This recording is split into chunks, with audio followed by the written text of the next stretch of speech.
Hi, I'm Lindsay Goode. I'm an employee of Alinta Energy here at the Augusta Power Stations. I started work with ETSA back in 1971 as an apprentice fitter and turner.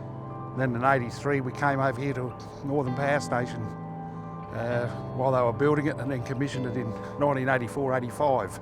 And there's quite a number of other employees who've got a similar amount of service on the site. I guess I became involved with the unions back in the early days when I was a fitter, back with the Metal Workers Union in those days. Back in about 2005, I became a union delegate again, principally during some EB negotiations, where the guys at Playford felt they needed some representation in that. With the resignation of a couple of the senior guys here at Northern, I've stepped up and taken over that role.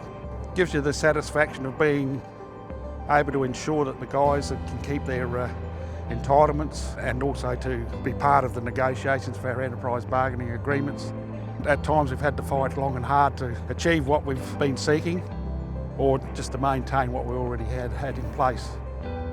Energy company Alinta today confirming the closure of its Port Augusta Power Station and Lee Creek coal mine at the expense of more than 400 workers and possibly an entire town.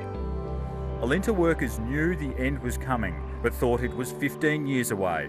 Today they were told the Port Augusta Power Station and Lee Creek coal mine could close within months, leaving all 440 of them out of work. We know of families in our membership where the wife, husband and father all work at the power station. Alinta says its coal-fired power operations will close sometime between March 2016 and early 2018, despite having previously nominated 2030. We weren't sort of expecting a closure, having been told prior that the company had turned around, that we were doing well. There was a lot of disbelief, I think. There was even some people who were in denial that it was going to happen. Had a lot of help from the union. They've been coming to site quite a bit, talking with the members, discussing the options that are there.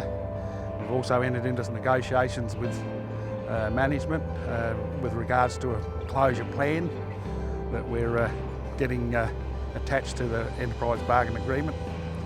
At the end of July, a few of the members here travelled down to Adelaide to the Energy Industry Conference.